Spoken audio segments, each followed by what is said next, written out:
नमस्कार, news nation देख रहे हैं आप। आपके साथ मैं हूं मोनू चहल और हमारे साथ चिराग सुखीजा भी हैं। लेकिन WPL 2024 का फाइनल मैच रविवार यानी सुपर संडे होगा और सामने होगा दिल्ली कैपिटल्स के RCB रॉयल चैलेंजर्स बैंगलोर, वो टीम जो मुंबई इंडियंस को 5 रनों से हराकर आई है। और चिराग, क्या लगता है इस बार WPL में RCB का सपना पूरा हो जाएगा?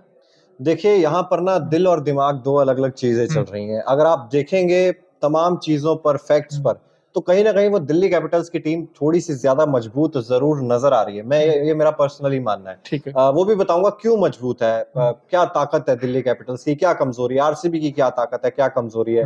आरसीबी में ना वो थोड़ा सा जज्बा जरूर नजर आ रहा है। दिल कह रहा है कि यार आरसीबी जीत सकती है, क्योंकि हमने अभी एक स्टोरी भी की थी, विराट कोहली का अधूरा सपना क्या स्मृति मंदाना पूरा करेंगे, आप उसे भी चेकआउट कर सकते हैं। और लेकिन क्यों मैं ऐसा बोल रहा हूं कि दिल और दिमाग अलग अलग है, वो जैसे जैसे हम आगे चर्चा करेंगे तब बात करेंगे। बिल्कुल, तब बात करेंगे। लेकिन दो चीजें बड़ी इंपॉर्टेंट है, एक है फॉर्म और एक आपका कॉम्बिनेशन। अब ये दो चीजें क्या आरसीबी के पास दोनों चीजें हैं, क्योंकि एलिस पेरिस ने जो इस तरह की बैटिंग की थी, 66 बनाए थे लास्ट मैच में, बड़े मैच में। ये बड़े मैच की प्लेयर है वैसे बाय द वे, क्योंकि जिस तरह की बैटिंग उन्होंने की थी, आप ये देखिए 135 बनाए, उसमें से 66 रन अकेले इस खिलाड़ी के थे। हम आपको दिखा भी रहे हैं आपकी स्क्रीन पर। और जिस तरीके की बैटिंग इन्होंने की है, ये मैच तो सिंगल हैंडेडली जिताया इन्होंने। बिल्कुल, एलिस पेरी डेफिनेटली एक बहुत ही मजबूत पक्ष है रॉयल चैलेंजर्स बेंगलोर का, और सबसे मजबूत खिलाड़ी भी एलिस पेरी हैं। चाहे आप गेंद के साथ देख लीजिए, ये मुकाबला नहीं, इससे पिछला मुकाबला भी आपने देखा होगा, जब एलिस पेरी ने मुंबई के खिलाफ 6 विकेट निकाले थे सिर्फ 15 रन देकर। WPL के इतिहास की सबसे शानदार जो फिगर्स हैं वो यही है, 6 विकेट 15 रन देकर। और इससे पहले जब आरसीबी के लिए आशा शोभना ने 5 विकेट लिए थे, वो भी अच्छी खासी फॉर्म में चल रही थी, लेकिन उसके बाद आशा शोभना का फॉर्म कहीं ना कहीं डिप करता हुआ नजर आया। उनसे पूरे ओवर भी नहीं करवाए जा रहे थे 4। लेकिन उसके बाद जब कल उन्होंने मुंबई इंडियंस के खिलाफ वो आखिरी ओवर डाला जहां पर उन्होंने डिफेंड किए वो रन्स, कमाल की गेंदबाजी आशा शोभना भी कर रही हैं। लेकिन समस्या और भी है। सबसे पहले हम आपको संभावित प्लेइंग 11 दिखाते हैं। ये रॉयल चैलेंजर्स बेंगलोर की संभावित प्लेइंग 11 है इस वक्त आपकी स्क्रीन पर। कप्तान स्मृति मंदाना के साथ ओपनिंग करने के लिए सोफी डिवाइन।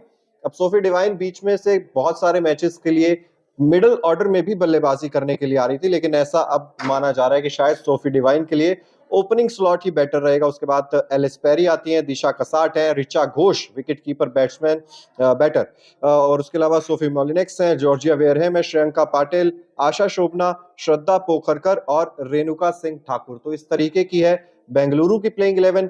दिल्ली की बात करें, कप्तान मैगलेनिंग के साथ शेफाली वर्मा ओपन करती हैं, दोनों तेज गति से रन बनाती है। एलिस कैप्सी शानदार फॉर्म में, जेमिमा रॉड्रिक्स जो टॉप के 4 बैटर्स हैं कमाल की फॉर्म में है, मैरिजन केप है, इसके बाद जेस जॉनसन है, राधा यादव, अरुंधति रेड्डी, तानिया भाटिया, शिखा पांडे और मिन्नू मनी आपको ये खेलते हुए नजर आ सकते हैं। ये प्रोबेबल 11 है मोनू, दोनों यार टीमों की। जैसे आपने नाम बताए हैं दिल्ली कैपिटल्स के, ऑन पेपर बात कर रहा हूँ, ये तो एप्पल वर्सेस मैंगो लग रहा है यार। मैंगो की टीम तो लग रही है दिल्ली कैपिटल्स, वहां पर थोड़ा सा उसीलिए कह रहा हूं ना तो कि दिल और दिमाग। अब दिमाग क्यों कह रहा है कि दिल्ली कैपिटल्स की टीम ज्यादा मजबूत है, क्योंकि अगर आप देखेंगे उनके लिए टॉप 4 बैटर्स जो हैं वो चारों सबसे पहले 1 2 3 4 नंबर पे बैटिंग करने आ जाती हैं। आप मैगलेनिंग, शेफाली वर्मा देख लीजिए, ऐसा नहीं है, दोनों ही खिलाड़ी एक ही तरीके की अप्रोच से खेलती हैं। पावर प्ले का अच्छा इस्तेमाल करना, उसके बाद उन स्कोर्स को 50s 70s में कन्वर्ट करना मैगलेनिंग ने दिखाया। उसके बाद एक विकेट आप गिरा भी लेते हैं तो आपके लिए एलिस कैप्सी की चुनौती आ जाती है। नंबर 3 पर कई बार जेमिमा रॉड्रिक्स ने भी बल्लेबाजी की है।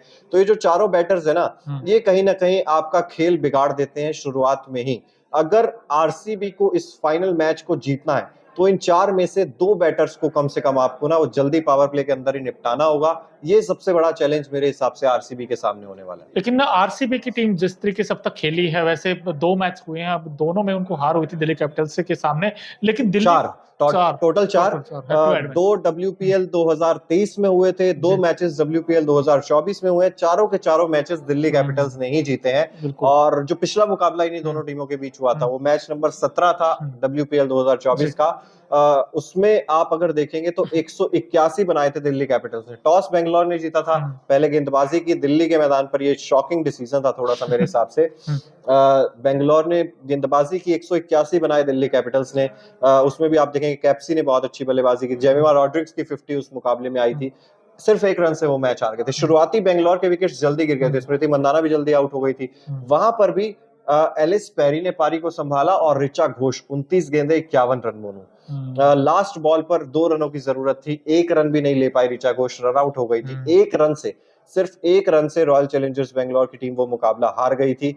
तो कहीं ना कहीं बहुत सारे माइनस पॉइंट्स उसमें ये भी निकलकर सामने आते हैं कि एक तो आप हेड टू हेड रिकॉर्ड्स में काफी ज्यादा पीछे हैं, आपने दिल्ली को कभी हराया ही नहीं है। बट आरसीबी के फैंस तो यही कहते हैं ना कि कभी नहीं जो काम किया होता वही करने योग्य होता है, जो मुश्किल होता है वही करने योग्य होता है। तो ये चीज है, उम्मीद यही करेंगे कि कल एक पूरा टीम एफर्ट दिखाई दे। मेरे पर्सनली मैं चाहता हूँ आरसीबी जीते, लेकिन कुछ कमजोरियां भी हैं, उस पे आगे अभी और मैं बात करूंगा। लेकिन ठीक है, आपने बताई कि यार दिल्ली कैपिटल्स की ये ताकत है, चाहे उसमें एलेक्स कैप्स जिसका आपने नाम लिया वो एक अच्छे खिलाड़ी हैं, मैच विनर है उनमें कई सारे, जिनमें रोड्रिक्स की बात करें या फिर शेफाली वर्मा की बात करें।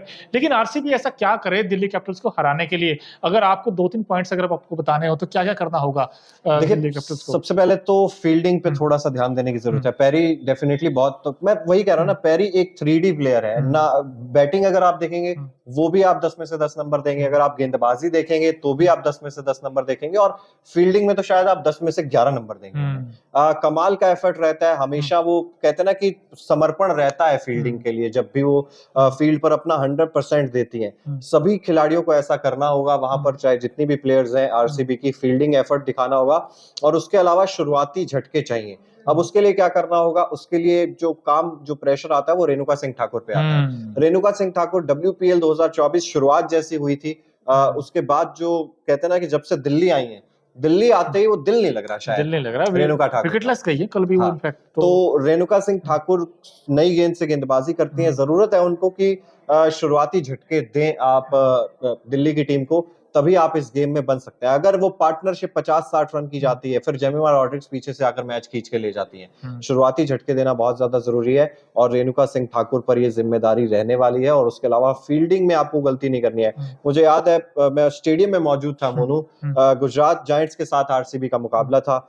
उस मुकाबले में भी ऐसा ही कुछ हुआ था। स्मृति मंदाना ने 2 छक्के लगाए, 1 चौका लगाया, कुछ 20-25 रन बनाए स्मृति मंदाना ने, लेकिन उसके बाद विकेट्स एक के बाद एक गिरते रहे। एलिस पेरी, फिर से वही बात आती है कि वो थोड़ा स्ट्रगल जरूर करते हुए नजर आई है, लेकिन वहां पर भी ओपनिंग पार्टनरशिप जो हुई थी वो बेथ मुनी के बीच हुई थी और लॉरा वोल्डवार्ट है जो उनके बीच शायद 100 रन से ज्यादा का ओपनिंग स्टैंड वो था।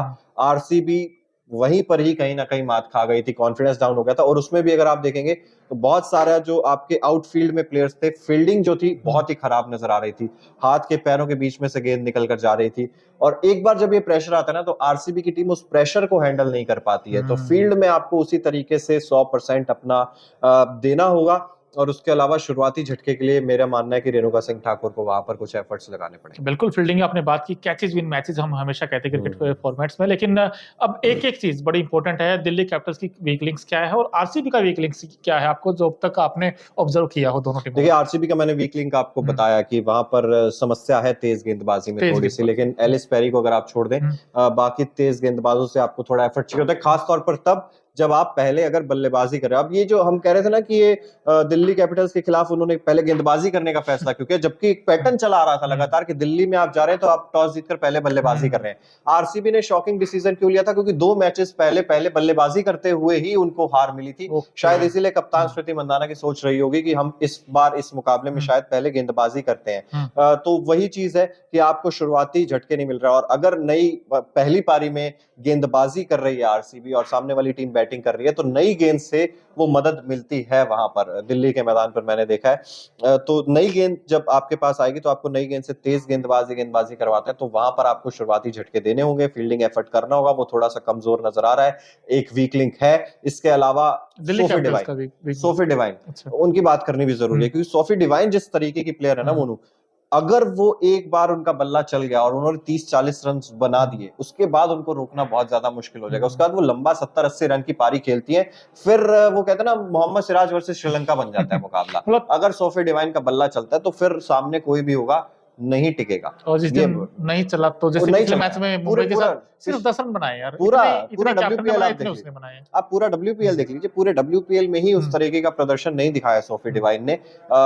तो मेरे हिसाब से वही चीज है आपको कि सोफी डिवाइन भी थोड़ा सा वो कमजोर पक्ष हो जाता है आरसीबी का इस सीजन में, मुझे नजर आ रहा है। तो ये चीजें मेरे हिसाब से आरसीबी को ठीक करने की जरूरत होगी। अच्छा, आपने टॉस की बात की थी, तो टॉस कितना बड़ा फैक्टर रहेगा ये बताएंगे? दूसरी चीज ये है कि अगर जो टीम टॉस जीते वो क्या करे, और दिल्ली की पिच है जिसे आपने बताया, बैटिंग सरफेस होगा और कितना स्कोर ठीक-ठाक देखिए रहेगा? बैटिंग सरफेस ही है, मैदान छोटा है, आउटफील्ड बहुत तेज है। एक बार बल्ले से लगने के बाद गोली की तरह गेंद अरे वाह! जाएगी क्या बाउंड्री लाइन बात पर, है। ये चीज मैंने वहां पर बैठ के भी ऑब्जर्व किया। जी, हम टीवी क्योंकि पर आपने मैच मैचेस देखते देखे हैं, हैं ना इसलिए मैं हाँ मैचेस बहुत सारे कवर देखे किया हैं। आपने। और ये चीज भी देखिए कि आउटफील्ड बहुत तेज है तो गोली की तरह वो गेंद जाती है। हमने टीवी पर भी देखा इस चीज को, सभी दर्शकों ने भी मेरे हिसाब से देखा। आउटफील्ड बहुत तेज है, उसका इस्तेमाल करना होगा, गैप्स ढूंढने होंगे।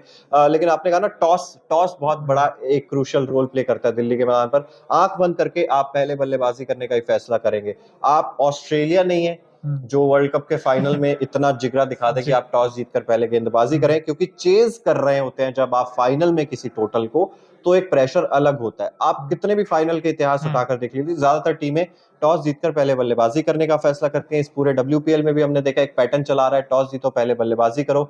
और बेंगलोर की टीम ने तो पहले बल्लेबाजी करते हुए ही पिछला मुकाबला मुंबई को एक लो टोटल डिफेंड किया, 135 रनों का। तो प्रेशर क्या चीज होती है, जब आपके ऊपर प्रेशर होता है तो 140 बनाने भी आपके लिए मुश्किल हो जाते हैं। टॉस इंपॉर्टेंट है, टॉस जीतो पहले बल्लेबाजी करो, यही मेरे हिसाब से मंत्र रहने वाला है फाइनल मैच के लिए भी। और बाय द वे ये एक हाई स्कोरिंग मुकाबला मेरे हिसाब से नहीं होने वाला है, ये 140-50 वाला ही मैच हो सकता है। अच्छा, फाइनल मैच, बड़ा मैच, किसके पांव लड़खड़ाएगा, ये बड़े सवाल रहेंगे। लेकिन जाते-जाते एक चीज और बड़ी इंपॉर्टेंट है कि देखिए जो हाईएस्ट रन गेटर आपको कौन लगता है, जो सबसे बड़ा मैच विनर होगा दोनों टीमों में से, कोई एक अगर आपको पिक करना हो तो? देखिए मेरे हिसाब से जेमिमा रॉड्रिग्स बहुत सारे रन उन्होंने बनाए हैं, लेकिन एलिस पेरी फिलहाल ऑरेंज कैप होल्डर है, उनके सबसे ज्यादा रन है इस डब्ल्यूपीएल सीजन में।